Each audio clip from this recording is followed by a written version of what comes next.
সাবেক স্বরাষ্ট্রমন্ত্রী আসাদুজ্জামান খান কামালের দুর্নীতি নিয়ে সম্প্রতি গণমাধ্যম অনুসন্ধান প্রতিবেদন প্রকাশ পায়।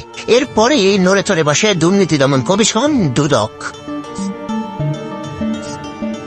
প্রতিবেদন প্রকাশের দুদিনের মধ্যে গঠন করা হয়েছে একটি তদন্ত কমিটি।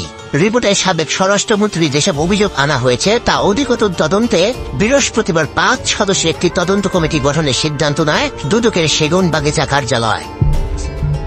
দুদকের ওই কমিটিতে দলনেতা হিসেবে রয়েছেন উপপরিচালক মোহাম্মদ জাহাঙ্গীর আলম, কমিটির সদস্য হয়েছেন উপপরিচালক মোহাম্মদ জয়নুল আবেদিন, উপপরিচালক মোহাম্মদ আবুল কালাম আজাদ, সহকারী পরিচালক মোহাম্মদ নাসরুল্লাহ হুসাইন, সহকারী পরিচালক মোহাম্মদ জিন্নাতুল ইসলাম।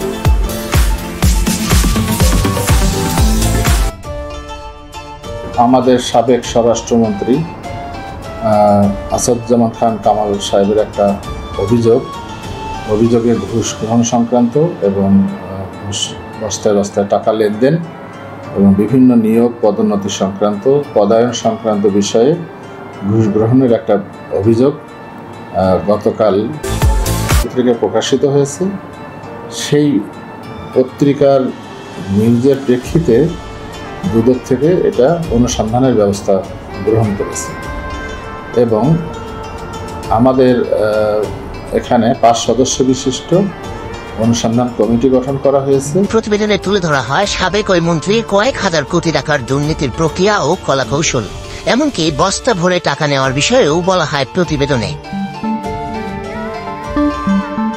এদিকে এই অভিযোগের প্রেক্ষিতে দুদকের তদন্ত কমিটি তৈরির নির্দেশনায় সংযুক্ত সারসম্পর্কে বলা হয়েছে, সাবেক স্বরাষ্ট্রমন্ত্রী আসাদুজ্জামান খান কামাল স্বরাষ্ট্রমন্ত্রীর দায়িত্ব পাওয়ার পর থেকেই ঘুষ হিসেবে দিতেন বস্তা বস্তা টাকা। পুলিশ, মাদকদ্রব্য নিয়ন্ত্রণ অধিদপ্তর, ফায়ার সার্ভিস থেকে এই টাকা আদায় করা হতো। এজন্য তৎকালীন অতিরিক্ত সচিব ডক্টর হারুন রশিদ বিশ্বাসের নেতৃত্বে সিন্ডিকেট গড়ে তোলেন তিনি। এই সিন্ডিকেটের সদস্য ছিলেন যুগ্ম সচিব ধনঞ্জয় কুমার দাস, মন্ত্রীর একান্ত সহকারী সচিব এপিএস মনির হোসেন, জনসংযোগ কর্মকর্তা শরীফ মাহমুদ অপু, প্রশাসনিক কর্মকর্তা মোল্লা ইব্রাহিম হোসেন। টাকা আদায় বা উত্তোলনে মূল ভূমিকা পালন করতেন ডক্টর হারুন রশিদ বিশ্বাস। হাজার হাজার কোটি টাকা হাতিয়ে নিয়েছেন এই কামাল হারুন সিন্ডিকেট। এক পর্যায়ে হারুন রশিদ অবসরে গেলেও এই মন্ত্রণালয়ে সকল ঘুষ দুর্নীতি নিয়ন্ত্রণ করতেন কামাল। ঝুঁকি এড়াতে এসব টাকা পাঠানো হয়েছে দেশের বাইরে। তদন্ত প্রতিবেদন নিয়ে দুদক কর্মকর্তা আরো বলেন, খুব দ্রুত প্রতিবেদন দাখিল করা হবে। হাসিনা সরকার পতনের পর দুদকের এটি প্রথম ফাইল। আমরা অনুসন্ধান শুরু করেছি এবং আমাদের টিমের সদস্যরা বিভিন্ন দপ্তরে আসাদুজ্জামান খান কামাল এবং তার সহযোগীদের বিভিন্ন তথ্য সংগ্রহ করছে। তারা বিভিন্ন দপ্তরেই গেছে এবং স্বরাষ্ট্র মন্ত্রণালয় থেকে ধরে বিভিন্ন দপ্তরে গিয়েছে, তারা তথ্য সংগ্রহ করছে এবং খুব আশা করি যে খুব দ্রুততম সময়ের মধ্যেই আমরা প্রতিবেদন দিতে পারব। অভিযোগ প্রমাণিত হলে অবশ্যই এটা মামলা হবে, মামলা হওয়ার পরে তারপরে এটা তদন্ত হবে, তদন্তের পরে চার্জশিট হবে, এরপরে তো আদালতে বিচারের বিষয় আসবে।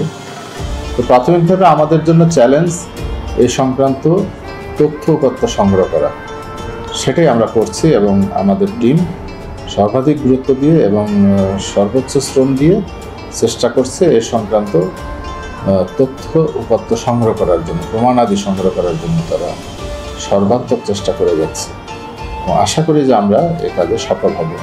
খুব দ্রুততম সময়ের বিরুদ্ধেই আমরা পরবর্তী পদক্ষেপে যেতে পারবো। তদন্তে সবকিছু প্রমাণিত হলে খুব দ্রুত মামলা দাখিল করা হবে বলেও জানান এই কর্মকর্তা।